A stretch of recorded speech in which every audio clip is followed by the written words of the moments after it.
It's Andy with Nora's podcast. Hey, Nora. Hey, Sandy.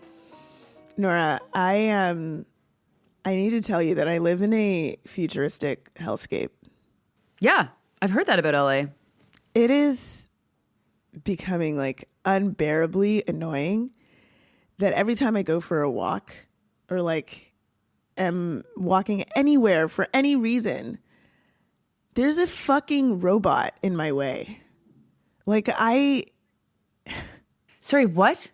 Yeah, there's always a robot. I mean, even if I'm in my car, there's a fucking robot in my way. It's just driving me up the wall. They've got these little, I know this isn't everywhere, so I don't know if people have seen them on TV or on social media or whatever, but there's these little like food delivery robots and they get stuck a lot. They get stuck on the street in the middle of the sidewalk. If, for example, someone has taken their little rideshare scooter and dropped it in the middle of the sidewalk, because that's also something that happens here a lot, then the food delivery robot will not be able to go. And then sometimes you'll get a lineup of food delivery robots that are just like not able to go. And they're just like, sometimes their eyes get really bright and they'll like ask a human to help it. They're like, I'm on duty. Like, move this giant thing in front of me. Yeah. And it's like, oh my God, get out of the way. Like sometimes, you know how there are crosswalks that you absolutely need to press the button for in order for it to turn into the little walking person. Well, they can't cross the street unless they see a walking person. So sometimes they're stuck at an intersection just waiting for someone to press the button. It's just Oh my God. I refuse to help these things, by the way, because I hate them. And I just like want them out of my way. Like I was once, a couple months ago, I was just taking a walk at sunset. It was a beautiful walk. And then I like had this icky feeling. And I turned around thinking that maybe someone was following me and something was following me. Oh it was a my robot God. that couldn't get around me, right? And it has to stay like a safe distance away from you. So it's just like slowly following me down the street because wherever it was going was in my direction. And I was like, oh my God, I hate this. I just hate it. And I mean, just add to that all the times that Waymos, the driverless cars, get stuck doing something stupid on the road. I'm like, wasn't this all supposed to like save us time and like be like good for, like, isn't that what we're told? It doesn't. It's outrageous. And there's always a robot in my way. And I'm just like, you know, I'm just a step away from starting to like kick these things over. I'm really tired of it. Yeah, I mean, this sounds like a seriously good use for baseball bats. Anyway, if you're listening from a town where you don't have these yet and you're like city council or whatever is like deciding on it, it really sucks. It is awful. Don't get them. I love that we have this look into the future from you because that seems impossible. And luckily in Quebec City, I mean, this is bad, but I guess it'd be good if the robots came here. We only can cross the street if we hit the button. There is no crosswalks that happen automatically at all at any intersection in the downtown. Your robots are fucked. Totally. They're going to just be standing there being like, aidez-moi, aidez-moi, aidez-moi. Oh, That's my gonna be God. great. Yeah, it's pretty awful. Well, you know, I was in a city that decidedly has no robots on its streets yet. The fine city of Winnipeg, Manitoba. Ooh, what were you doing there? Oh, I was getting tired. I was being tired the whole time. Actually, I can't believe how... You weren't getting inspired? I was hoping you'd say you were getting inspired. No, I just can't believe how tired I am these days. So, hey, yeah, shout out to everybody who takes drugs that make them tired. I'm one of you, and discovering the hard way that it sucks. But we those of us sitting in the back of the NDP convention in the media section, we had a rollicking good time. We had an excellent time, and it was fun, and we laughed and had a good time. The NDP convention can be summed up as here for a good time, not a long time. What a surprise. Okay, well, I'm so excited to hear more about that, but I have a question for you first, and then, of course, I want to hear if we've got anybody to thank. But my question is first. Okay, so last week we ended the show talking about some weird stuff that Jesse Brown of Canada Land was doing that involved you potentially sending a phishing email to you. Do we have any new information? Has that been resolved? Because last that we talked about it, it was like his last missive on it was like, wait for the big story. Do we have the big story? Like what's going on? We don't. We do not. Canada Land sent out a tweet, I think it was, trying to explain that, yes, they were trying to root out malicious characters in their Substack, and Substack, the Reddit subreddit. And yes, they targeted Mark Borey, and yes, they targeted 4 or 5 active subredditors, but otherwise they have nothing to do with anything else, which is, means that we're expected to just believe that this stuff all happened within hours of itself and by coincidence, by complete happenstance. Huh. Yeah. Seems weird. Seems very weird. Seems impossible to believe. Yeah. But there has been an interesting update. Jesse Brown got suspended from Reddit. Oh. Yeah, I also heard that the Canada Land subreddit was shut down. I don't know if that remains the case, but apparently this caused some ripple effects in the Reddit Canada Land world, which I don't know. I guess we'll wait to find out what the end of that story ends up being.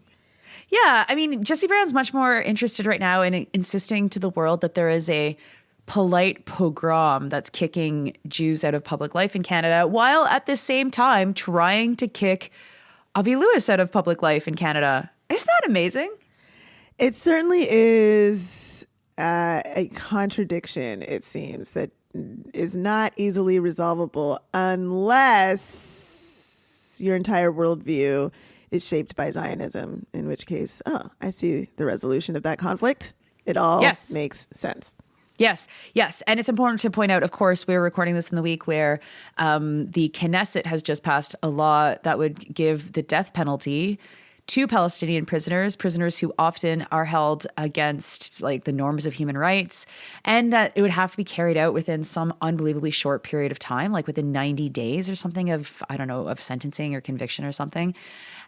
This is a law that will likely not pass at the Supreme Court of Israel, but that matters insofar as, the actual impact of the law, but it doesn't matter insofar as understanding the genocidal, hateful positions and points of view of the people in control of the Knesset right now.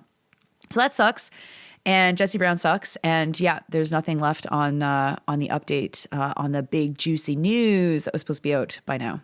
Surprise, surprise. Well, do we have folks to thank, Nora? Some happier news? Yes. Thank you so much to Gail and Kathleen, two longtime friends of the pod and now financial supporters, having changed or donated for the first time. And, Sandy, it's impossible for me to go anywhere in this country without people asking about you. And I have to say that you and I were getting a lot of love at the NDP convention. It was pretty unbelievable, actually. So, really? Yeah, hey to everybody that listens to the podcast and that came up to me and told me. I got a lot of sideways looks from people that I could tell they're like, I think I know that person. I don't know.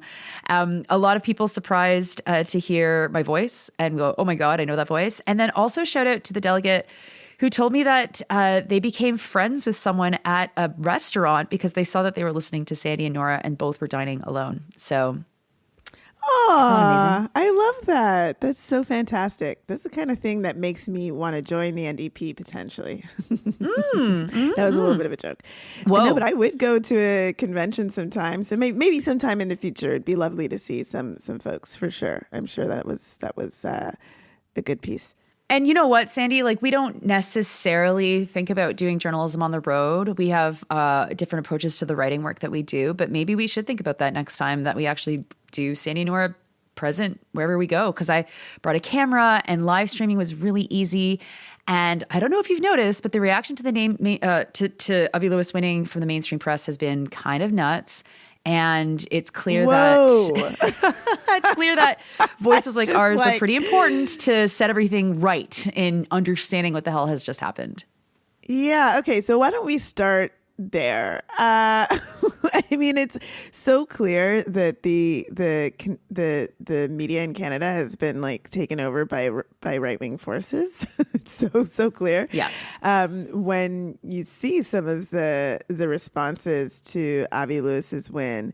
Now, okay, something that I had seen some commentary on, but I haven't actually watched, is apparently Rosemary Barton's interview was pretty rough. I listened to Matt Galloway's interview, which was sharper that like in tone, not sharp as in smart, but sharp as in pointy. See, I was surprised all of a sudden. I was like, whoa, Matt Galloway's back. No, sharper in tone than I've seen him be with other politicians. I was like, oh, he's being quite spicy to Avi. This is really interesting. And apparently Rosemary Barton's interview was kind of made it clear that she was like not a fan, but I didn't actually watch it. So did you see it? Yeah, I mean, Barton literally looks like she's changing a diaper. What? What do you mean? Like she looks like she's like smelling something bad? Like, what do you mean? Yeah, that she's smelling something bad, that she's got her hands in shit and her face is all screwed up and it's like not like she's not even trying to understand what she's witnessing. She knows what she's witnessing. It's a diaper. She doesn't like it. She's changing it. And she has to get through the next 3 minutes. That's what she looked like interviewing Avi Lewis. Wow. Okay. Yeah. And when you've got that kind of disdain for someone, the interview is obviously going to be not great. You know, like if I ever got to sit down with Pierre Poilievre, I would never wear what I was thinking about him on my face to the extent that she can't apparently control her own face, because it ruins the interview because you can see what she thinks and it ruins the responses that come back because you can see the person that's interviewing is treating you with disdain. Now, Lewis has no choice. He has to get into this world. Poilievre has a choice. He's never going to be interviewed by me, probably. I mean, they won't even let me in their conventions. So, you know, it's when you're in the mainstream media, your job is to interview everybody, right? Everybody that matters, right? And here we have the leader of a federal political party that has been historically important, that's at a bit of a low spot right now, and she can't even do it without looking like she's opening yogurt that's 4 months old. That is really, really disappointing. But to be honest, I'm not that surprised. I think... I mean, I don't love Rosemary Barton. I think we've talked about that several times on this podcast. I think it's very clear that she is a liberal too. Yeah. Like it's very obvious. She makes it obvious, and I don't know why that would be your flagship person in the role that she often plays in Canadian politics. So not that surprising. But what did you think about how it went down? Was our prediction correct? Was it? Oh yeah. Avi in one. Yeah, it was Avi in one. It was 56% of the vote. So I had guessed 55%. And so I'm feeling pretty good that I had my finger on the pulse, which was more accurate than the folks at CBC. We were talking in the media area. So point Nora Loretto. And also, actually, so you're talking, like, just to go back to, like, Barton, like, it's so funny. Like, could you imagine Peter Mansbridge doing an interview like that? Right. You know, like, regardless of what we think about Peter Mansbridge, like he would never, ever do an interview that was so like full of disdain for someone if he's doing a national television interview. Like, that's just not how you do it. Even Stephen Paikin, I mean, his face moves a little bit less thanks to, the advances of science. But it's just so funny how CBC has decided to, I don't know, be so irrelevant by who they have at the on the air. Anyway, okay. Enough of that. Yes. So Lewis won. By now, I mean, if you're listening, you perhaps were there. Perhaps you've seen all of this. Perhaps your social media feeds are all full of what people think about all of this. The biggest surprise to me, though, Sandy, and I think that this is definitely worth talking about because because the Lewis victory is now the headline. It will be the headline for the next little bit. But the biggest surprise to me was that the establishment slate for the president, vice president, and treasurer roles of the party lost. Okay, yeah, I saw that. And, I'm not as you know, I'm not in the inside of this, but that seems, just knowing how conventions like this kind of work, I think that seems like very, very significant because it's pretty easy to make something like that happen. Sorry, not the fact that they lost. It's pretty easy to make an incumbent win, like the establishment win. And so that seems like quite an upset. Huge upset. And so, these positions are, in the labor movement, you call them table officers. They're the executive of the party. There's a federal council, but the executive is the one that's doing the hiring. They're the ones that are making more day-to-day decisions in conjunction with the leader and his office. And so here you have a situation where Labor put forward 3 people to run Labor, the Canadian Labor Congress, 3 people who come from different unions. They're endorsed by National Union President in one case. Mark Hancock endorsed the treasurer position, Suzanne Skidmore. Laurie Antonin, who works for the CTC, the CLC. Sometimes I think in French. And she was endorsed by Alexandre Boulris, which is a bit of a surprise. I don't know why he would be throwing his weight around for the establishment, especially if he's on his way out of this party. Which then makes my Quebec's leader brain go, ooh, maybe we don't actually want him at all. And there was an insurgent team that was thrown together the last couple of days before the convention. They were out there flying like crazy. The people flying on their behalf, Sandy, are lots of our old friends and comrades. And they won. And not only did they win, but it was razor thin. They won by a razor thin margin at the president level, higher at the treasurer level, because Suzanne Skidmore is super unpopular, as I discovered talking to people at the convention. But to not have the control of the delegates in the room shows that we truly are in a new era. And looking at the convention from last week, when we last talked about it, there was no slate that was challenging the incumbents, right? And this was a blind spot, I thought, for the Lewis campaign. And so seeing all of the pieces kind of fall into place because of the progressive organizing of his campaign and other campaigns, and because the tendency in the world is changing and people are radicalizing, really, really significant loss there for the establishment and really significant win for everybody in the party that wants change.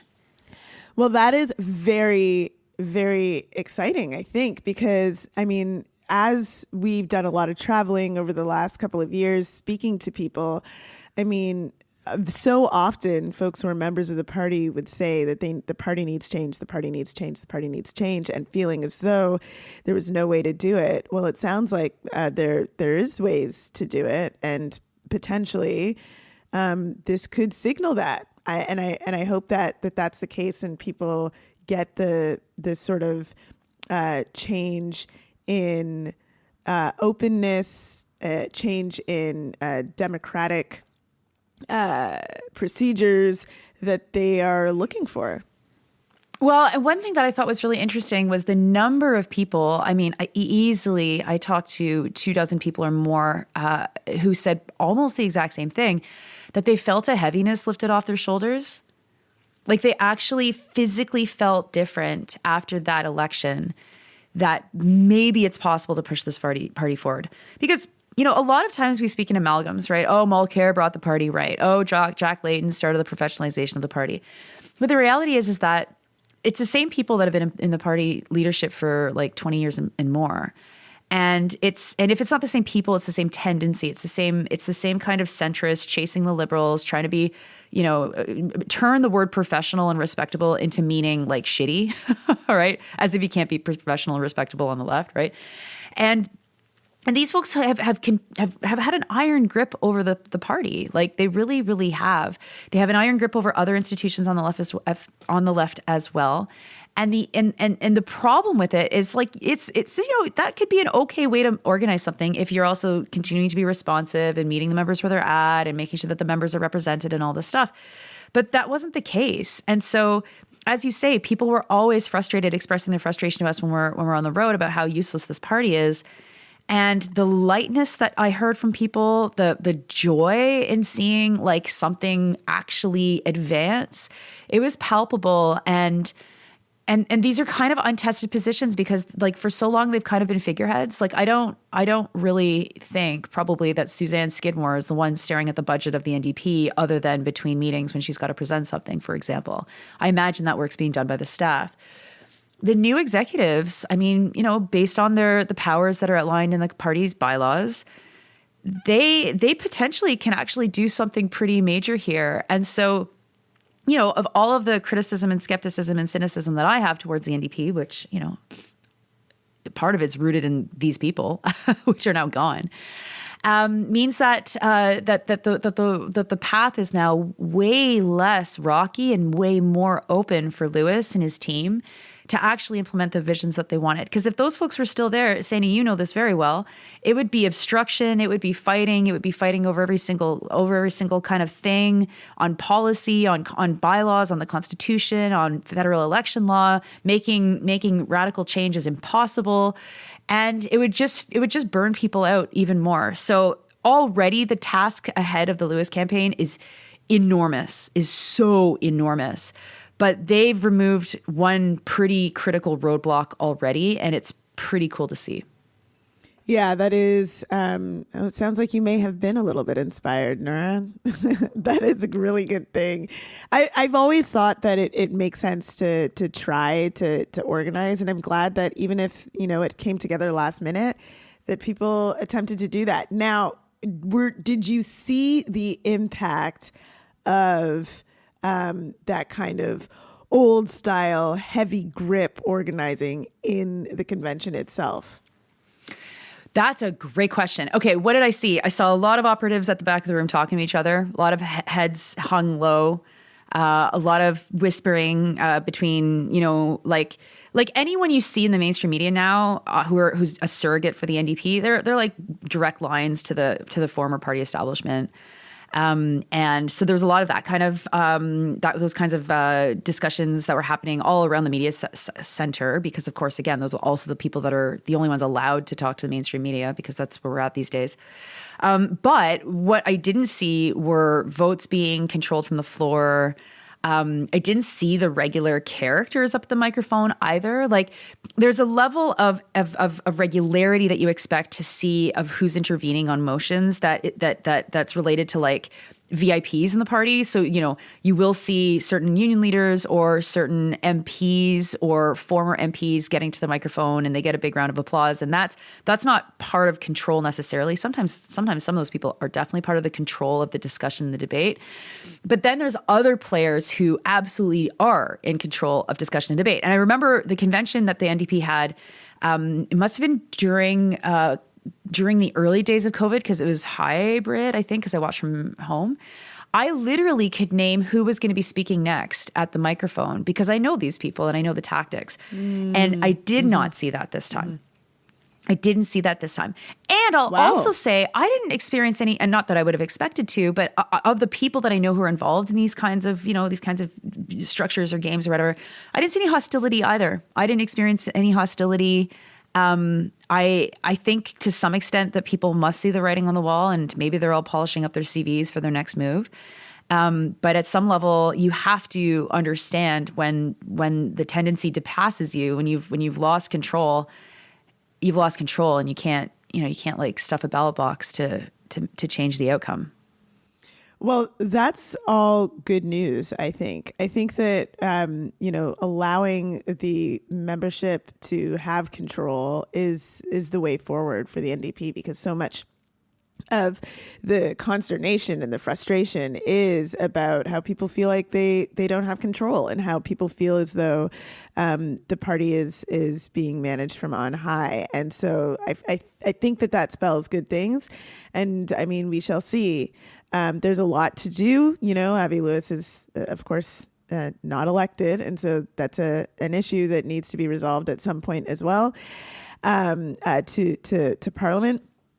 But can I, of the news that I've been seeing coming out of the convention, there's this weird thing that has been going viral. I don't know if you saw it, but it's like the thing that the average folks are talking about the convention, that people who aren't members of the NDP or wouldn't have an understanding of like how it works, which is like the attempt at parody at the mic when people speak. And it's being talked about as like this, woke system, this like, this is what's coming for Canada, kind of like very odd, anti-equity sort of thing. And it hinges on these clips that have obviously been cut up of, all of this kind of makes sense to me because I've been in spaces like this before where I understand why people have parity rules and attempts at shifting a speaker's list so that people who you don't often hear from are heard. But for people who aren't familiar with it, I mean, what you see are these clips of people saying like, well, I have an equity card, so I should have been asked to speak next. And then a chair trying to explain, well, no, there's a pro and a con mic, there's two lineups. And then someone's saying like, well, yes, I was next in this lineup because of this equity card, and you went to somebody else. And then it, cutting to a clip of someone talking about how like what privileges the equity card attempts to resolve, and disadvantages that the equity cards attempt to resolve, and how they're only useful in this space. And it just seems like the way that it's been clipped, nonsensical, of course, right? And so I'm curious about like what that was actually like. And then I kind of want to talk a little bit about how those procedural attempts to resolve something real work.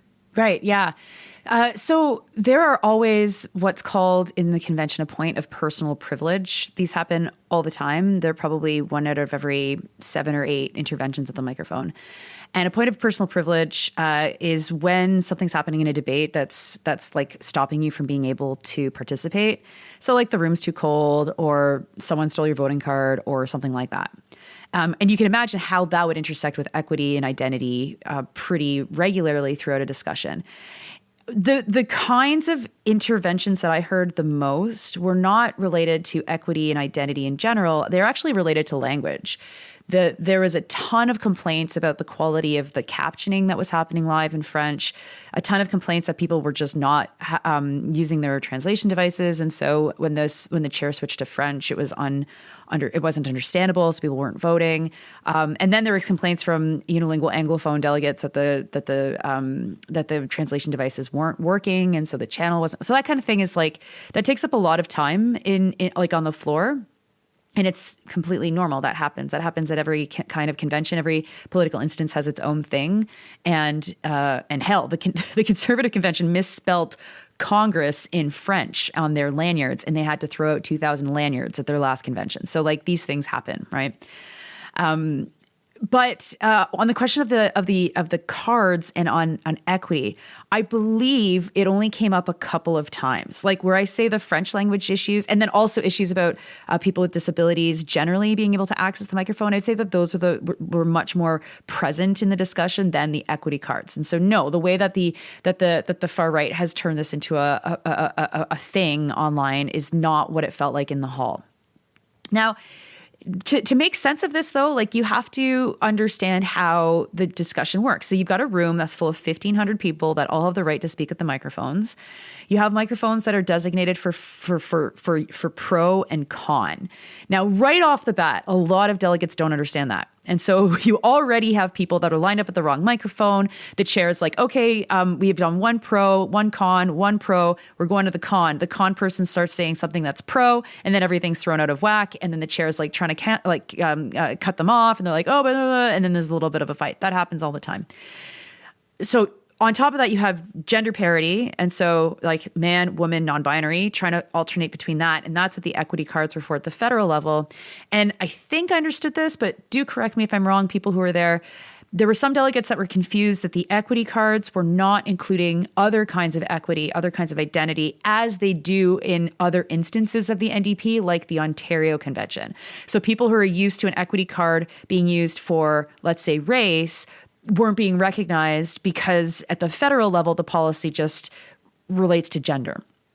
So that created a lot of, or some discussion as well, where people weren't sure about this. People were wondering why they were being overlooked or passed over at the microphone. But this is a lot to balance. And this is, I think, the question that you're asking is creating equity in these spaces can be extremely difficult because ultimately you have 1,500 people, you have a packed agenda, and you likely only have 3 people that can speak to a motion. Really, like if you've got 3 people that are in favor, then the motion's going to pass. Everyone in the room is in favor. And so you got the 4th person that really, really, really wants to say their piece. One side of it is, yes, it's very important. Everyone needs to be heard. The other side of it is, why do we have to listen to everybody? Everyone's voting already in favor of this. This is just going to waste time. And so I've always been critical of how we organize our spaces in general, because that isn't participatory very much. I mean, if you're a crank and you're opposed to everything, you can get out the microphone all the time because it's always empty because no one's speaking against the motions.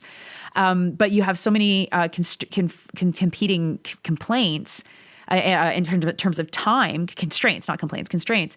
It can be really hard to organize the agenda. And the other big piece was also like when the caucuses were scheduled. And this is something that, you know, when you and I were involved in the student movement, this happened all the time. Like people super mad that the caucuses had to meet at 8 o'clock in the morning and it was too early because people were out all night and that's not fair. And it's like, okay, but look at the agenda. Where else do they go? This was the same kind of complaints that caucuses were being scheduled too late at night, actually. Like, you know, you're expecting us to be here all day. And the caucus chairs were involved in planning the times, but, you know, the times weren't great. The caucuses, for those not in the know, are usually identity-based groups to talk about motions from their particular perspective. Yeah, that's right. And then they're in perfect places too, because if you're a member of a union and you want to go to the labor caucus, but you're also disabled or you're also a woman, then there's competing times. Like it's just it's a convention of 3 days. And you have to get all the work done. And it creates these kinds of tensions and contradictions and when it gets, you know, recorded in 30 seconds and posted online by the absolute worst piece of garbage on the internet, it can come across as looking bizarre or weird or silly or whatever it is that people are saying it is. Yeah. And, you know, I just want to say that I think that you know, we're living in an era where people like hate all things woke for some reason, quote unquote woke, because, you know, the right wing has managed to try to point to how different this all seems from what we're used to, and like that's a good thing. I think we're so very used to in our society, like identifying an issue, like when it comes to a convention like this, it tends to be white men who do most of the speaking. When it comes to politics, it tends to be white men who have most of the power. Okay, so we identify that issue. And we're so used to in our society having the solution be someone coming up and being like, we're paying attention to this and this isn't an issue, like identifying the issue and saying that something must be done about it. And that's kind of where in broad society we end things. Like a few years ago, it became en vogue to like have someone appointed to a position to really look at it, to really like a DEI person to like super look at it, super look at the issue. And so that may have been something that we were used to for a time, but even that is like now too much. And here we have an example of a structural, procedural attempt to try to rectify that issue. Now, is it perfect? Of course not. Like having known how this works, right? Like it's absolutely not perfect because, people don't fit into discrete categories like this in their identity. It's really hard to do to something like this, especially when it may not be easy for a chair to identify someone's identity. It may not just be obvious from the way that people look. And then so I see that perhaps this equity card thing is an attempt to have people self-identify from the floor. And then I'm sure there will be attempts to try to manipulate the speakers list, make sure that somebody important gets to speak based on their identity and so on. All of that stuff is going to happen. But the attempt to try to actually resolve an issue is a good thing. And so I don't want folks to like see this kind of discussion online and be like, yeah, that thing sucks, we need to throw it out. It's actually a good thing. Whether it's the right thing is a whole other discussion. Like there's other ways, I'm sure, to organize such things. But it's weird that like that's the thing that goes viral from that, and like the fact that there's a Palestinian flag on stage behind Abby Lewis, that's the thing that goes viral from the convention, because it is a thing that I think makes the NDP worth looking at, because it means that like this is a party that knows the difference between platitudes and actually making an attempt in a structural way at shifting something that they've identified as a problem. Totally. And I also just want to mention too that there's another piece of this that has gone viral and that is really disgusting, which is that the far right has seized on the chair of the convention, Adrian Smith, who's a well-known lawyer and chair. I think they're like the chair for a lot of left-wing institutions right now.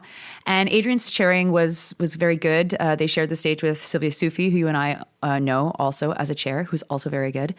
And Adrian's non-binary. At the microphone, someone called them Madam Chair. And so there's another clip that people have taken from the convention of Adrian explaining that they're non-binary, that no one has to refer to them as like Madam or Mr. Chair. You can just say the chair or Adrian or whatever.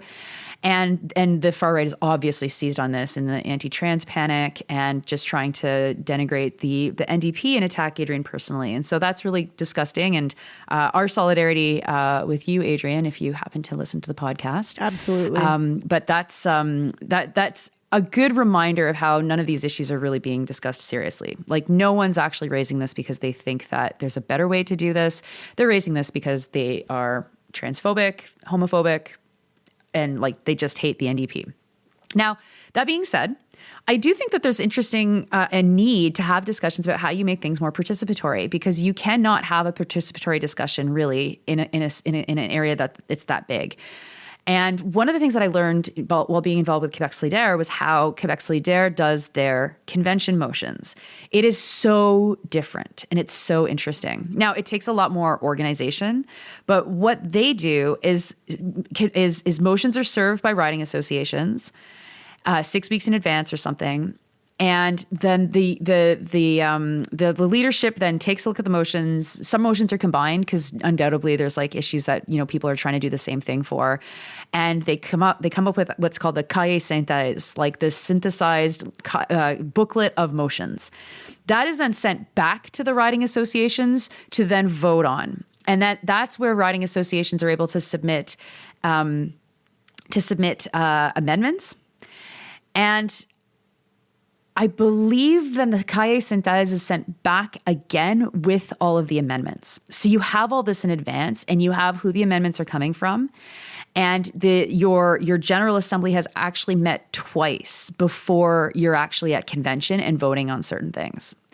It doesn't entirely get away from the problem of who's motivating things at the microphone. And at Quebec Solidaire, the only equity system that they have is to recognize gender parity.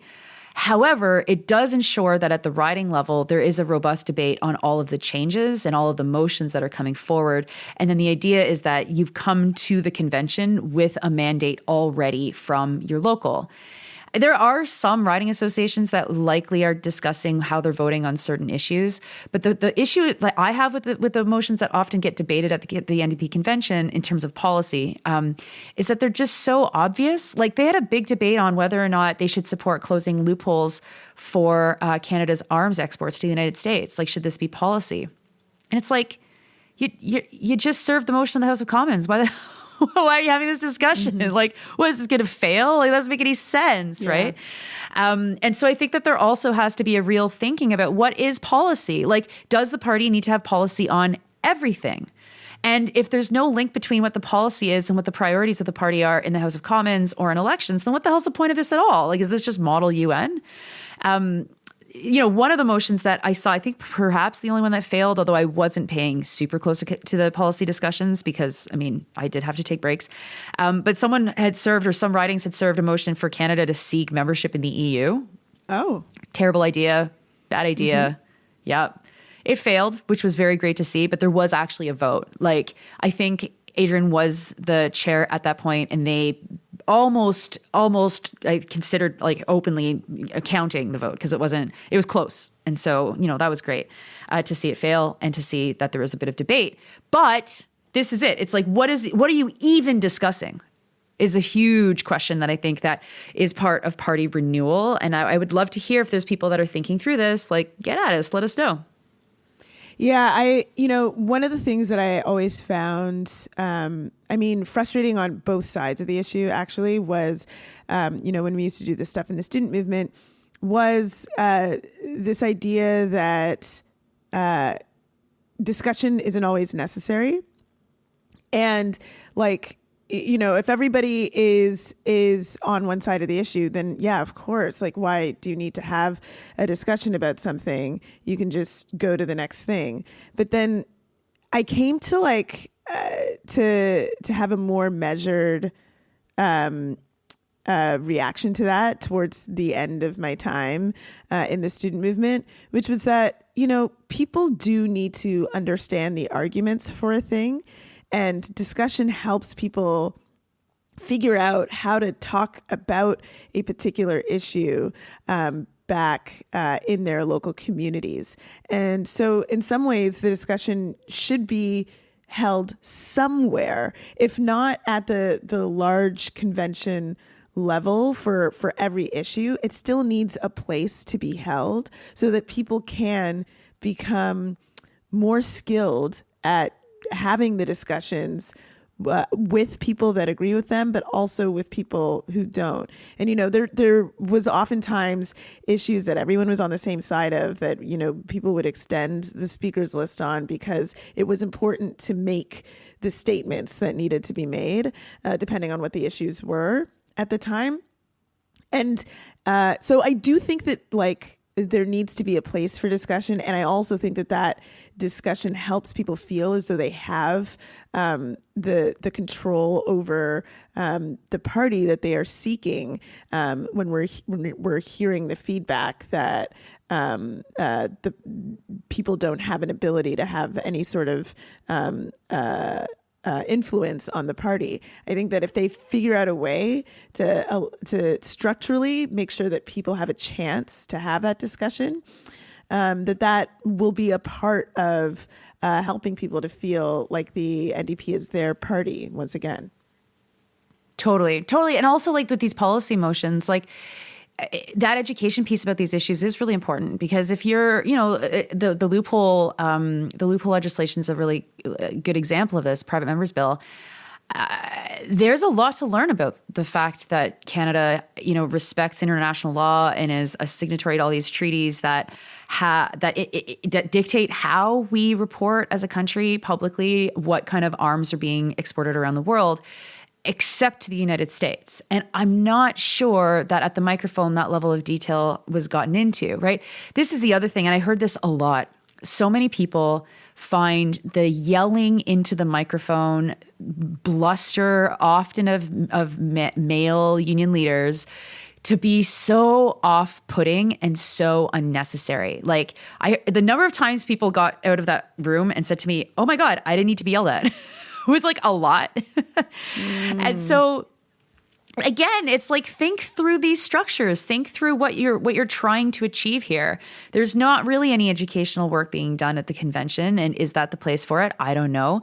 It seems to me that the policy is one piece, but the constitutional and bylaw changes are a whole other piece that does need to have vigorous debate, because you can really do lots of changes and damage or not damage at that level. And it was in one of those discussions that I heard probably the most telling debate, which was to add the words "working people" to say that the NDP had its roots founded in working people in their constitution.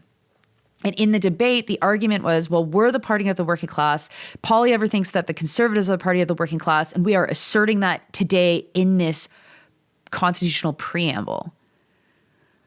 And I just thought that was so interesting. It's like, couldn't you spend this time to actually talk about how you've lost the working class? Like, wouldn't that be a better use of this entirely enormous room of activists that want to reach the working class? Yeah, I was just about to add, like, I mean, what does that materially change or mean if you say that it was a party started by working people? I mean, who's not working people? Like, who are you? Okay. So like not the elite. That's like really great. Awesome. And have you lost working people now? Is that what you're saying? Like, what are you saying? Like, and if you are recognizing something there, it's like, do what you do with the speakers list. Do something structural to make sure that working people have a line into the party, maybe whether they're members or not. That's something to think about, right? Well, not to mention, like, the vast majority of working people in this country aren't unionized, and that there is no channel for non-unionized, unorganized workers at the NDP, which is something to think about. But it also completely ignores the fact that from the origins of both the Liberal Party and the Conservative Party, they have had working people building their party structures. They are also the party of the elites. Like, it's not that clear cut. And you're making a lot of assumptions that people in the room understand what these terms mean, what the history means. And then you get this weird situation where someone gets the microphone and it's like, well, I mean, it's kind of not true because our roots are also in the farming community. And it's like, well, workers are farmers, farmers are workers. And it's like, okay. And then someone else gets the microphone and is like, well, and racialized workers, which is like, whoa, what is the subtext here? Oh my God. What is the subtext here? Oh my gosh. And therein lies the problem with what's going on the left generally, like a real obsession with semantics and like getting the words right to the exclusion of like the thing that you actually have to do, the actual organizing, the actual planning, the actual setting out a mandate for what happens next that actually changes the conditions for those farmers, for those racialized folks that you're actually worried about. Like it, like what folks are probably identifying is, I don't want my community to be left out of what's happening, or I don't want this community to be left out of what's happening. but which is very important. But it's the what's happening part that's missing. Like, what is happening? What is the what's happening that you don't want folks to be left out of? Because that is the discussion that's so critical to have, and the action that's so critical to do, and that is so often missing on the left in 2026. Yes. Yeah. There was one thing I think that New Democrats have to really reckon with is the convention seemed to me to be way too white, overwhelmingly white. I believe I would say the Conservative convention was less white than the NDP convention, though. If we could have a way to check that, I would love that. I don't know if the NDP is collecting that kind of data on who is a delegate, but they should be. And while there was a lot of attention paid to how many young people were there, it didn't seem like young people were like disproportionately overrepresented. It seemed like it was kind of a normal age distribution. And so like you can hear the anxiety in the room, especially among white delegates, that they could tell that something wasn't right and that they're perhaps part of the problem. The number of people that acknowledged the land that they were on is like, I think like every fourth person acknowledged the land that they were on, which was like, yeah, like I think that's been done already, folks. Like what are we doing here? What is the point of these kinds of rituals? Are they serving something, or are they actually not serving something? They're actually absolving guilt. And in some cases it felt a little bit more like the absolution of guilt rather than trying to make things right or do things correctly. And so, the NDP, if it's going to be the party of the working class again, it has to be way less white, and it's going to have to organize itself differently. And passing the torch from a racialized leader to a white leader, both men, who had very different ways of organizing. Like Jagmeet Singh, for all of the criticisms that I have of Jagmeet Singh, I mean, people flooded into the party to support him, and that did not happen with Lewis. Lewis had a bigger vote by number of people who voted for him. The vote for Singh was a bit more split, but ultimately, the party has a real racial problem. Yeah, for sure. And there's, I think, in this day and age, with everything that's going on, there's a lot of opportunity to address that. And the NDP has got to be on it to do that. That means a couple of things that I see lacking. One is being involved in culture and the cultural interests of a diverse group of people in Canada. We've talked a lot on this podcast about how Canada ignores culture. And the NDP should understand that, artists are workers too.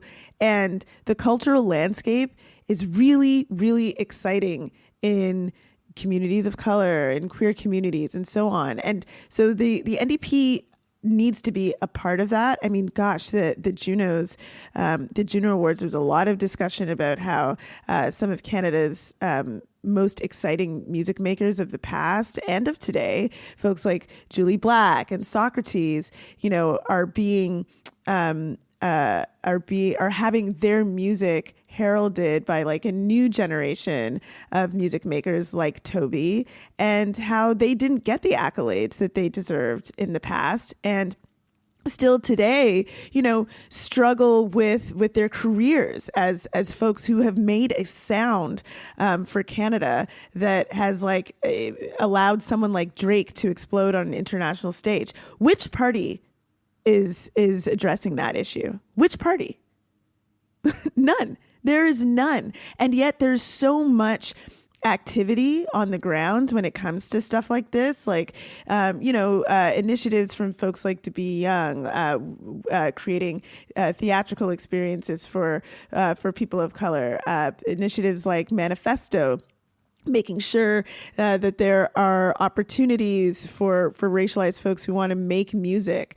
This is a huge piece that is just I feel like completely left aside in national politics that the NDP could easily take up. Yeah. I mean, like, just as a really quick example, the Lewis campaign was engaging with artists, right? They were having events where they had people performing as well as speaking. And I was talking to someone involved in the campaign who's responsible for events, and he was saying, like, oh my God, like, we had this amazing artist at the Montreal event. Oh my God. I was like, oh yeah, who? Like, do you know this guy Webster?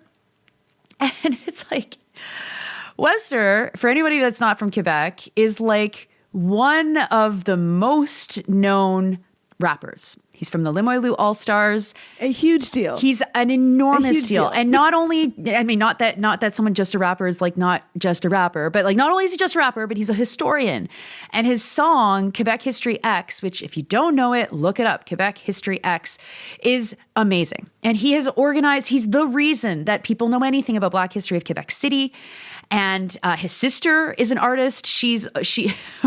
My son actually was like, do you know Meriem? And I'm like, I know a lot of Meriems. Who are you talking about? You know, the rapper? And I was like, oh yeah. Oh, she spoke at my class today. Which is Webster's sister. Wow. Yeah. And so, like, there are pockets of examples that the Lewis campaign is like perhaps aware of this. I don't know who recommended Webster to be speaking there. Obviously, someone from Montreal, given that the campaign didn't know who he was. But this is your porte d'entrée to people. This is literally your access point to people all over Canada.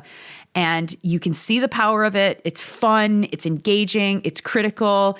It's sometimes silly. It's sometimes tragic. It's literally everything.